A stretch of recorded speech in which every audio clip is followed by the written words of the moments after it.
ಆತ್ಮೀಯ ಮಕ್ಕಳೇ, ANB ಎಜು YouTube ಚಾನಲ್ಗೆ ಸ್ವಾಗತ. ಈ ಒಂದು ವಿಡಿಯೋದಲ್ಲಿ 8ನೇ ತರಗತಿ ಗಣಿತ ಭಾಗ 1ರ ಮೊದಲನೇ ಅಧ್ಯಾಯವಾದ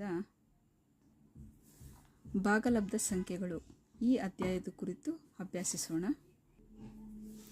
ಈ ಅಧ್ಯಾಯದಲ್ಲಿ ಮೊದಲನೇ ಕಲಿಕಾಂಶವಾದ ಸ್ವಾಭಾವಿಕ ಸಂಖ್ಯೆಗಳು. ಈ ಸ್ವಾಭಾವಿಕ ಸಂಖ್ಯೆಗಳನ್ನು ನ್ಯಾಚುರಲ್ ನಂಬರ್ಸ್ ಎಂದು ಕರೆಯುತ್ತೇವೆ.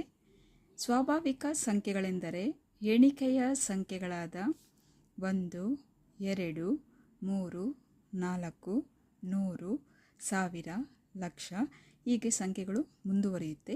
ಈ ಸಂಖ್ಯೆಗಳನ್ನು ನಾವು ಸ್ವಾಭಾವಿಕ ಸಂಖ್ಯೆಗಳು ಎನ್ನುತ್ತೇವೆ.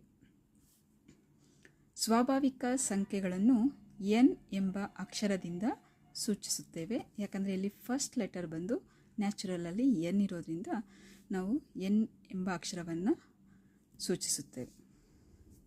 n ಈಕ್ವಲ್ 1, 2, 3, 4, 5 ಹೀಗೆ ಸಂಖ್ಯೆಗಳು ಮುಂದುವರಿಯುತ್ತೆ. ಇಲ್ಲಿ ಅತ್ಯಂತ ಚಿಕ್ಕ ಸ್ವಾಭಾವಿಕ ಸಂಖ್ಯೆ ಬಂದು 1 ಆಗಿರುತ್ತೆ. ನಂತರ ಪೂರ್ಣ ಸಂಖ್ಯೆಗಳು. ಪೂರ್ಣ ಸಂಖ್ಯೆಗಳನ್ನು ನಾವು ಹೋಲ್ ನಂಬರ್ಸ್ ಎಂದು ಸಹ ಕರೆಯುತ್ತೇವೆ. ಪೂರ್ಣ ಸಂಖ್ಯೆಗಳೆಂದರೆ 0ಯನ್ನು ಒಳಗೊಂಡು ಬರೆದಂತಹ ಸ್ವಾಭಾವಿಕ ಸಂಖ್ಯೆಗಳನ್ನು ನಾವು ಪೂರ್ಣ ಸಂಖ್ಯೆಗಳು ಎನ್ನುತ್ತೇವೆ. ಪೂರ್ಣ ಸಂಖ್ಯೆಗಳನ್ನು W ಎಂಬ ಅಕ್ಷರದಿಂದ ಸೂಚಿಸುತ್ತೇವೆ. W ಈಕ್ವಲ್ 0, 1, 2, 3 ಹೀಗೆ ಮುಂದುವರಿಯುತ್ತೆ. ಅತ್ಯಂತ ಚಿಕ್ಕ ಪೂರ್ಣ ಸಂಖ್ಯೆ 0 ಆಗಿರುತ್ತದೆ. ಪೂರ್ಣಾಂಕಗಳು. ಪೂರ್ಣಾಂಕಗಳನ್ನು ಇಂಟೀಜರ್ಸ್ ಎಂದು ಸಹ ಕರೆಯುತ್ತೇವೆ. 0 ಧನ ಪೂರ್ಣಾಂಕ ಮತ್ತು ಋಣ ಪೂರ್ಣಾಂಕಗಳನ್ನು ಸೇರಿಸಿ ಪೂರ್ಣಾಂಕಗಳು ಎನ್ನುತ್ತೇವೆ. ಇಲ್ಲಿ 0ಯ ಎಡಬದಿಯಲ್ಲಿ ಬರೆದಿರುವ ಸಂಖ್ಯೆಗಳನ್ನು ಋಣ ಪೂರ್ಣಾಂಕ ಎಂದು ಕರೆಯುತ್ತೇವೆ. 0ಯ ಬಲಬದಿಯಲ್ಲಿರುವಂತಹ ಸಂಖ್ಯೆಗಳನ್ನು +1, +2 ಇವುಗಳನ್ನ ಧನ ಪೂರ್ಣಾಂಕ ಎಂದು ಕರೆಯುತ್ತೇವೆ. 0ಯನ್ನು ಒಳಗೊಂಡು ಧನ ಪೂರ್ಣಾಂಕ ಮತ್ತು ಋಣ ಪೂರ್ಣಾಂಕಗಳನ್ನು ಸೇರಿಸಿ ನಾವು ಪೂರ್ಣಾಂಕಗಳು ಎಂದು ಕರೆಯುತ್ತೇವೆ. ಈ ಒಂದು ಗಣವನ್ನು I ಮತ್ತು Z ಎಂಬ ಅಕ್ಷರದಿಂದ ಸೂಚಿಸುತ್ತೇವೆ. ನಂತರ ಭಾಗಲಬ್ಧ ಸಂಖ್ಯೆಗಳು ರ್ಯಾಷನಲ್ ನಂಬರ್ಸ್ ಎಂದು ಸಹ ಕರೆಯುತ್ತೇವೆ. ಯಾವ ಸಂಖ್ಯೆಯನ್ನು P/Q ರೂಪದಲ್ಲಿ ವ್ಯಕ್ತಪಡಿಸುತ್ತೇವೋ ಹಾಗೂ ಇಲ್ಲಿ P ಮತ್ತು Qಗಳು ಪೂರ್ಣಾಂಕಗಳಾಗಿದ್ದು Q ಎಂಬುದು 0ಗೆ ಸಮನಾಗಿರುವುದಿಲ್ಲ ಅಥವಾ Q is not equal to 0 ಎಂದು ಸಹ ಕರೆಯುತ್ತೇವೆ. ಈ ಸಂಖ್ಯೆಯನ್ನು ನಾವು ಭಾಗಲಬ್ಧ ಸಂಖ್ಯೆ ಎನ್ನುತ್ತೇವೆ. ಈ ಸಂಖ್ಯೆಯನ್ನು ನಾವು ಭಾಗಲಬ್ಧ ಸಂಖ್ಯೆ ಎಂದು ಕರೆಯುತ್ತೇವೆ. ಉದಾಹರಣೆ 3ನೇ 2, 7ನೇ 6, -5ನೇ 9, 8ನೇ -3, 4ನೇ -1 ಈ ರೀತಿ ಹೇಳಬಹುದು. ಇಂಗ್ಲೀಷ್ನಲ್ಲಿ 2/3, 6/7, 9/-5, -3/8, -1/4 ಅಂತಲೂ ಹೇಳ್ತೀವಿ. ಇಲ್ಲಿ 2 ಭಾಗಲಬ್ಧ ಸಂಖ್ಯೆಗಳ ಸಂಕಲನವನ್ನು ಮಾಡಿದಾಗ ನಮಗೆ ಯಾವ ಸಂಖ್ಯೆ ಬರುತ್ತೆ ಅನ್ನೋದನ್ನು ನೋಡೋಣ. ಇಲ್ಲಿ ಉದಾಹರಣೆ 1 ಸಮಸ್ಯೆಯನ್ನು ತಗೊಂಡಿದ್ದೀನಿ. 8ನೇ 3 +7ನೇ -5. ಇಲ್ಲಿ 2 ಭಾಗಲಬ್ಧ ಸಂಖ್ಯೆಗಳನ್ನು ಕೊಟ್ಟಿರೋದ್ರಿಂದ ಈ ಒಂದು ನಿಯಮವನ್ನು ನಾವು ಅನುಸರಿಸಬಹುದು. ಕೆಳಗಡೆ ಇರುವಂತಹ ಛೇದಗಳನ್ನು ಗುಣಿಸಬೇಕು. ನಂತರ ಈ ಅಂಶ ಇದು ಕ್ರಾಸ್ ಮಲ್ಟಿಪ್ಲಿಕೇಶನ್ ಅಥವಾ ಬಟರ್ಫ್ಲೈ ಮೆಥಡ್ ಅಂತಲೂ ಹೇಳ್ತೀವಿ. ಈ ಅಂಶ ಈ ಛೇದವನ್ನು ಗುಣಿಸಬೇಕು. ಈ ಛೇದ ಈ ಅಂಶವನ್ನು ಗುಣಿಸಬೇಕು. 7 3 21 ಚಿಹ್ನೆ ಪ್ಲಸ್ ಇದೆ, ಪ್ಲಸ್ ಇಲ್ಲಿ ಮೈನಸ್ ಚಿಹ್ನೆ ಇರೋದ್ರಿಂದ ಹಾಗೆ ಬರ್ಕೊಳ್ತೀವಿ. 8 5 40 ಅಂತ ಬರಿತೀವಿ.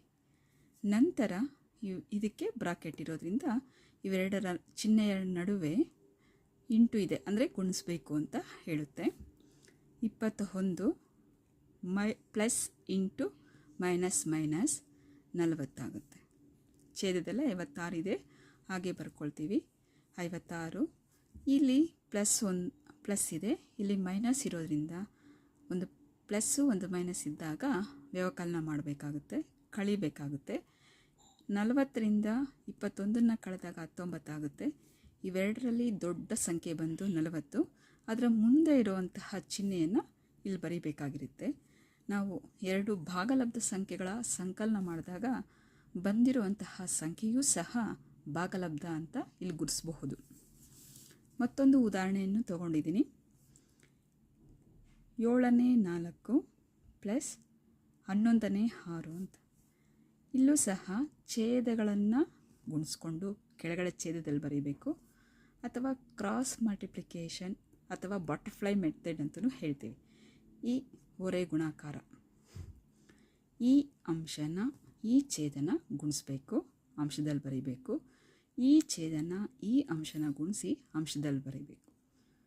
11 4 44, 7 6 42, 7 11 77. ಈ ಎರಡು ಸಂಖ್ಯೆಗಳನ್ನು ಗುಣಿಸ್ತಾ ಇದ್ದೀನಿ. ನಂತರ ಇಲ್ಲಿ ಪ್ಲಸ್ ಇದೆ, ಇಲ್ಲಿ ಪ್ಲಸ್ ಇದೆ, ಈ ಎರಡೂ ಸಂಖ್ಯೆಗಳನ್ನು ಸಂಕಲನ ಮಾಡಬೇಕು. ಮಾಡಿದಾಗ 86 ಬರುತ್ತೆ, ಛೇದದಲ್ಲಿ 77 ಬರುತ್ತೆ. ಇದು ಸಹ ಭಾಗಲಬ್ಧ ಸಂಖ್ಯೆ ಆಗಿದೆ. ಇನ್ನು ಎರಡು ಭಾಗಲಬ್ಧ ಸಂಖ್ಯೆಗಳ ವ್ಯತ್ಯಾಸ ಎಂದರೆ ಕಳೆಯುವುದು ಅಂತ. ಇಲ್ಲಿ 7ನೇ -5 ತೊಗೊಂಡಿದ್ದೀನಿ, ಕಳಿಬೇಕಾಗಿರೋದ್ರಿಂದ ಮೈನಸ್ ಚಿಹ್ನೆ ಇದೆ, 3ನೇ 2 ಆಗುತ್ತೆ. ಇಲ್ಲಿ ಕೆಳಗಡೆ ಇರೋ ಎರಡು ಛೇದಗಳನ್ನು ಬಾಣದ ಗುರುತು ತೋರಿಸಿದ್ದೀನಲ್ಲ, ಈ ಎರಡನ್ನ ಗುಣಿಸ್ಬೇಕು ಅಂತ ಈ ಓರೆ ಗುಣಾಕಾರ ಮಾಡಬೇಕು, ಅಥವಾ ಬಟರ್ಫ್ಲೈ ಮೆಥಡ್ ಅಂತಲೂ ಕರಿತೀವಿ. ಓರೆ ಗುಣಾಕಾರ, ಈ ಅಂಶ ಈ ಛೇದವನ್ನು ಗುಣಿಸ್ಬೇಕು, ಈ ಛೇದ ಈ ಅಂಶವನ್ನು ಗುಣಿಸ್ಬೇಕು. 7 3 21, ಇಲ್ಲಿ 3 ಇದೆ, ಇಲ್ಲ 5 ಇದೆ, 5 3 15. ಇಲ್ಲಿ ಚಿಹ್ನೆ ಮೈನಸ್ ಇರೋದ್ರಿಂದ ಮೈನಸ್ನ ಹಾಗೆ ಬರ್ಕೊಳ್ತೀವಿ. ಇಲ್ಲಿ ಮೈನಸ್ ಇದೆ, ಮೈನಸ್ನ ಹಾಗೆ ಬರೀತಾ ಇದ್ದೀನಿ. 7 2 14, ಇಲ್ಲಿ ಛೇದದಲ್ಲಿ 21 ಇದೆ. ಎರಡೂ ಮೈನಸ್ ಚಿಹ್ನೆಯನ್ನು ಒಳಗೊಂಡಿರೋದ್ರಿಂದ ಈ ಎರಡೂ ಸಂಖ್ಯೆಗಳನ್ನು ಕೂಡಬೇಕು. ಕೂಡಿದಾಗ 29 ಬರುತ್ತೆ. ಎರಡೂ ಕಡೆ ಮೈನಸ್ ಇರೋದ್ರಿಂದ ಮೈನಸನ್ನು ಬರೀತೀವಿ. 21ನೇ -29, ಇದು ಸಹ ಒಂದು ಭಾಗಲಬ್ಧ ಸಂಖ್ಯೆ ಅಂತ ನಾವು ಹೇಳಬಹುದು. ನಂತರ ಮತ್ತೊಂದು ಉದಾಹರಣೆನ ನೋಡೋಣ. 7ನೇ 3 ಮೈನಸ್ 5ನೇ -8, ಈ ಎರಡೂ ಭಾಗಲಬ್ಧ ಸಂಖ್ಯೆಗಳನ್ನು ವ್ಯವಕಲನ ಮಾಡ್ತಾ ಇದ್ದೀವಿ. ಇಲ್ಲಿ ಸೇಮ್ ಅದೇ ರೀತಿ ಎರಡೂ ಛೇದಗಳನ್ನು ಗುಣಿಸ್ಬೇಕು.